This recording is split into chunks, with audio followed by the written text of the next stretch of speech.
Assalamualaikum warahmatullahi wabarakatuh. Selamat siang Ibu Yustin. Perkenalkan, saya Alfiani Izati dengan NIM D11 2022 ingin mempresentasikan mengenai telaah artikel nasional saya yang berjudul Hubungan Pemberian Nasi Eksplosif dengan Kejadian Diare pada Bayi di Wilayah Kerja Puskesmas Cibadak, Kabupaten Lebak tahun 2019. Artikel ini diterbitkan pada November 2020 dari Jurnal Medicus atau Media Informasi Kesehatan dengan indeks Sinta 5. Kemudian langsung saja yang pertama ke judul makalah, yaitu tidak terlalu panjang atau terlalu pendek. Ini tidak, karena menurut saya judul ini sudah cukup panjang, yang terdiri apabila kalau kita hitung terdiri dari 18 kata. Kemudian menggambarkan isi utama penelitian, yaitu tidak, karena belum cukup menggambarkan isi utama dari penelitian karena di dalamnya belum terdapat desain penelitian yang disebutkan. Kemudian cukup menarik, ini juga menurut saya tidak, karena judul semacam ini sudah banyak digunakan oleh penelitian lain yang serupa.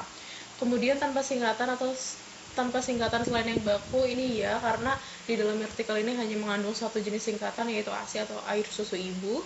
Kemudian nama pengarang ditulis sesuai dengan aturan jurnal, ini ya, karena nama pengarang di sini sudah sesuai dengan aturan jurnal yang ada di bawah judul dan juga menggunakan huruf kapital dan tanpa gelar akademik.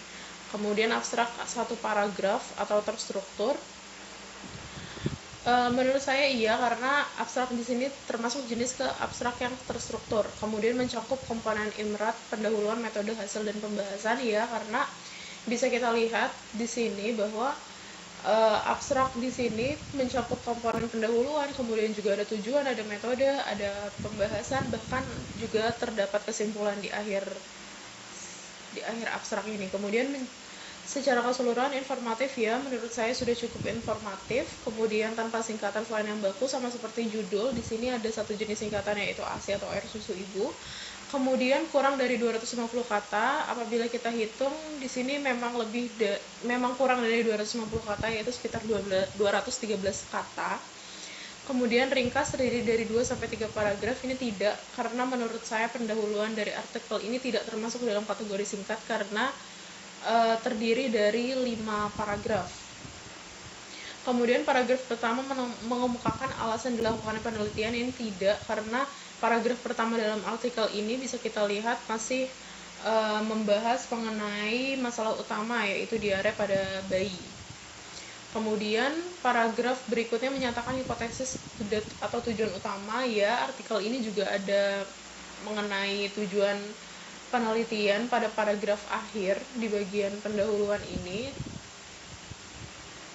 Kemudian didukung dengan pustaka yang relevan. Ini ya, karena bagian pendahuluan pada artikel ini sempat menyebutkan mengenai sumber yang berasal dari Kementerian Kesehatan Republik Indonesia, ada di sebelah sini. Kemudian kurang dari 1 halaman, tidak, karena bisa kita lihat bahwa di sini terdiri dari dua halaman untuk bagian pendahuluan.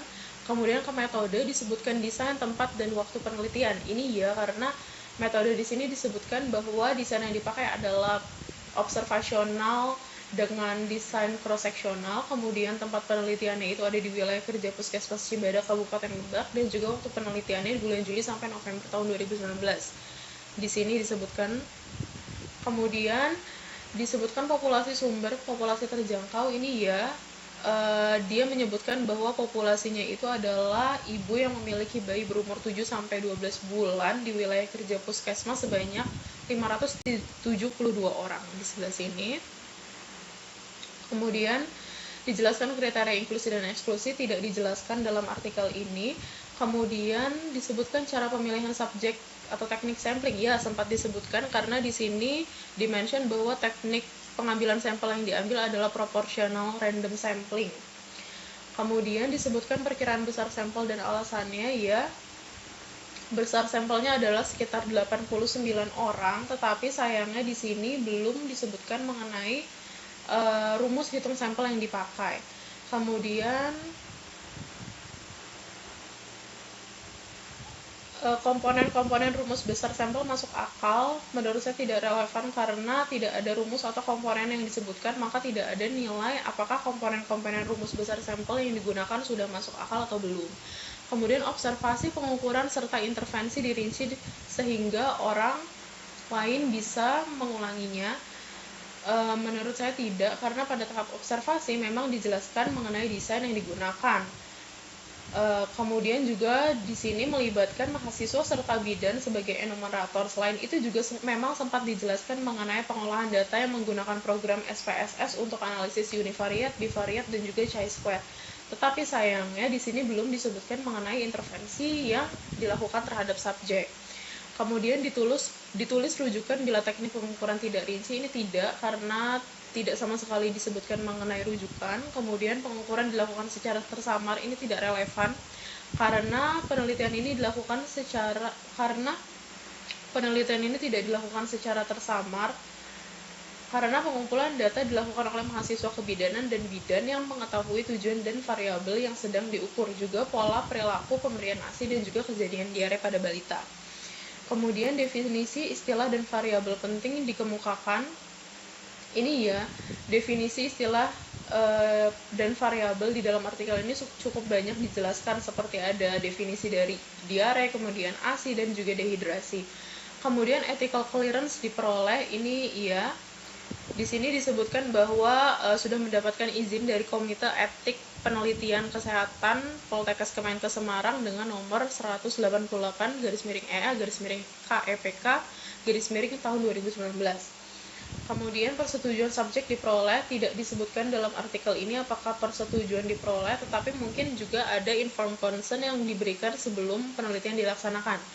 Kemudian disebut rencana analisis, batas kemaknaan, dan power penelitian. Ya, artikel ini disebutkan mengenai rencana analisis, yaitu dari analisis univariate, kemudian bivariate, dan juga chi-square. Kemudian juga sempat dijelaskan bahwa ada batas kemaknaan yang digunakan, yaitu nilai alfa sebesar 0,05.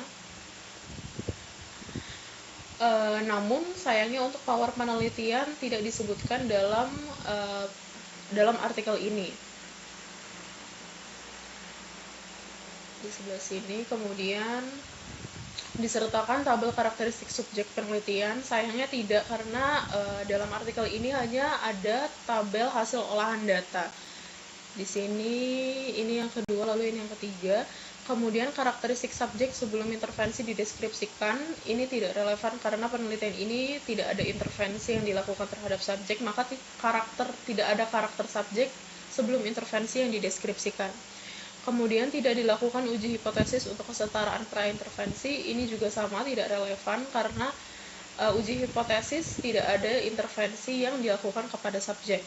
Disebutkan jumlah subjek yang diteliti, ini ya, sebanyak 89 ibu yang memiliki bayi berumur 7-12 bulan. Tadi sempat disinggung di atas sebelah sini. Kemudian dijelaskan subjek yang drop out, ini tidak, dalam artikel ini sama sekali tidak dijelaskan mengenai subjek yang drop out. Kemudian ketepatan numerik dinyatakan dengan benar, ini ya, karena menurut saya ketepatan numerik sudah dijelaskan dengan cukup benar. Beberapa di antaranya seperti ada jumlah sampel, kemudian ada presentase bayi, kemudian juga ada presentase ibu yang memberikan ASI eksklusif. Kemudian penulisan tabel dilakukan dengan tepat, ini tidak, karena penulisan tabel penelitian ini dilakukan dengan tepat, baik, dan cukup rinci, tetapi sayangnya belum disertakan tabel karakteristik responden. Kemudian tabel dan ilustrasi informatif memang diperlukan. Ini ya, dalam artikel ini tabel dan ilustrasi disajikan dengan baik sehingga dapat meningkatkan kejelasan hasil penelitian dan membantu pembaca dalam memahami hasil penelitian. Kemudian tidak semua hasil dalam tabel disebutkan pada naskah. Ini ya, tidak semua tabel disebutkan seperti pada tabel 3 di sebelah sini, yang berisi hasil pemberian ASI eksklusif dengan kejadian diare pada bayi, yang hanya disebutkan mengenai presentase bayi dengan diare yang tidak mendapatkan ASI eksklusif dan yang mendapatkan ASI eksklusif. Kemudian ada nilai P serta nilai OR dengan CL. Namun rincian angka lain seperti pada tabel seperti jumlah tepat bayi yang tidak diare, kemudian tidak dijabarkan secara deskriptif. Kemudian semua outcome yang penting disebutkan dalam hasil, ini ya sudah disebutkan semuanya. Kemudian subjek yang di drop out diikutkan dalam analisis, ini tidak relevan karena tidak disebutkan mengenai subjek yang drop out. Kemudian analisis dilakukan dengan uji yang sesuai, ini ya menurut saya sudah menggunakan uji yang sesuai. Kemudian ditulis uji statistik, degree of freedom, dan nilai P. Ya, karena hasil uji statistik ini menggunakan uji chi-square dengan perolehan nilai P sebesar 0,00. Sementara untuk degree of freedom tidak disebutkan dalam artikel ini. Tidak dilakukan analisis yang semula tidak direncanakan, ini tidak, karena di dalam artikel ini tidak disebutkan mengenai analisis yang sebelumnya tidak direncanakan, karena semua analisis sudah sesuai dengan tujuan penelitian awal. Kemudian disertakan interval kepercayaan, ini ya, pada tabel 3 ini, hasil olah data pemberian ASI dan kejadian diare disebutkan bahwa nilai odds ratio dengan interval kepercayaan 95% sebesar 3,054 sampai 23,122. Kemudian dalam hasil tidak disertakan komentar atau pendapat, ini tidak, karena pada bagian hasil pembahasan penulis banyak sekali memberikan komentar dan pendapat. Salah satunya dapat terlihat pada kalimat yang penulis berpendapat bahwa hasil penelitian ini memberi informasi bahwa salah satu upaya untuk mencegah diare pada bayi adalah dengan mempraktikkan perilaku menyusui atau memberikan ASI pada bayi secara eksklusif. Ini di sebelah sini. Kemudian semua hal yang relevan dibahas, ini ya, karena semua hal yang relevan sudah dibahas dalam artikel ini. Kemudian tidak sering diulang hal yang dikemukakan pada hasil, ini ya, dalam artikel ini pengulangan pada hasil tidak terlalu sering dilakukan karena disajikan dengan cukup ringkas dan langsung. Pengulangan ini masih dalam tahap wajar. Kemudian dibahas keterbatasan penelitian, ini tidak, dalam artikel ini tidak sama sekali disebutkan mengenai keterbatasan penelitian. Kemudian disebutkan penyimpangan protokol, ini juga tidak disebutkan mengenai penyimpangan protokol yang dilakukan selama penelitian.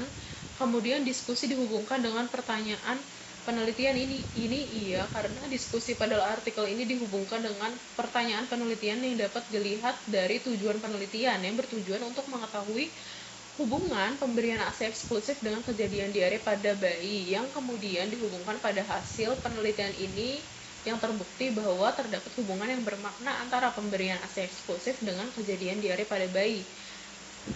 Kemudian dibahas hubungan hasil dengan teori atau penelitian terdahulu, ini ya, dalam artikel ini juga turut disebutkan bahwa terdapat pada kalimat hasil penelitian ini sama dengan penelitian yang dilakukan oleh Tamimi, jurnalis, dan juga Sulastri tahun 2016 yang terdapat hubungan antara pemberian ASI eksklusif dengan kejadian diare pada balita di wilayah Puskesmas Nanggolo, Padang, ada di sebelah sini.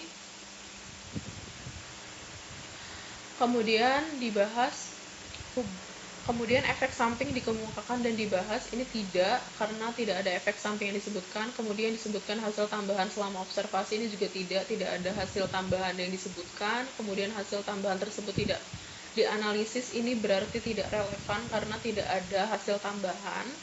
Kemudian disertai simpulan utama, ini ya, kesimpulan dalam penelitian ini disebutkan pada halaman akhir dari artikel tersebut. Kemudian simpulan didasarkan pada data penelitian, ini ya, karena hasil datanya relevan dengan simpulan, di mana hal ini terlihat bahwa terdapat hubungan yang bermakna antara pemberian ASI eksklusif dengan kejadian diare pada bayi dengan hasil p-value 0,0, di mana ibu yang tidak memberikan ASI secara eksklusif beresiko lebih dari 8 kali lebih besar untuk terkena diare pada bayinya. Simpulan tersebut sahih, ini ya, karena simpulan tersebut valid, karena penelitian ini pastinya sudah dilakukan dengan metode dan analisis yang tepat, dan juga kesimpulan yang didukung dengan berdasarkan pada data hasil penelitian dan juga berdasarkan pada penelitian terdahulu. Kemudian disebutkan generalisasi hasil penelitian, ini ya, walaupun tidak disebutkan secara langsung, tetapi menurut saya hasil penelitian ini dapat digeneralisasi secara luas, karena sejalan dengan teori bahwa bayi yang diberi ASI eksklusif tidak mudah terserang penyakit. Hal ini juga kemudian diperkuat oleh kebijakan yang diberikan oleh Kementerian Kesehatan Republik Indonesia untuk penanggulangan masalah diare pada bayi, yaitu dengan pemberian ASI paling sedikit 6 bulan dan dilanjutkan selama 2 tahun. Kemudian disertakan saran penelitian selanjutnya, ini tidak disebutkan mengenai saran penelitian selanjutnya. Ucapan terima kasih ditujukan pada orang yang tepat, ini ya, karena di sebelah sini disebutkan bahwa ucapan terima kasih dikhususkan kepada Poltekkes Kemenkes Banten dan juga Puskesmas Cibadak Kabupaten Lebak. Kemudian ucapan terima kasih dinyatakan secara wajar, ini ya sudah sangat wajar. Kemudian daftar pustaka disusun sesuai aturan jurnal, ini juga iya sudah sesuai dengan aturan jurnal yang benar dan tepat. Kesesuaian sitasi pada nas dan daftar pustaka, ini ya karena sudah cukup dilengkapi dengan kesesuaian sitasi. Kemudian juga bahasa yang baik, benar, enak dibaca, informatif, dan efektif, ini ya menggunakan bahasa dalam artikel ini sudah baik dan cukup mudah dipahami oleh pembaca. Kemudian makalah ditulis dengan ejaan yang taat asas, ini ya sudah ditulis dengan ejaan yang taat pada asas. Sekian presentasi dari saya, kurang lebihnya mohon maaf. Wassalamualaikum warahmatullahi wabarakatuh.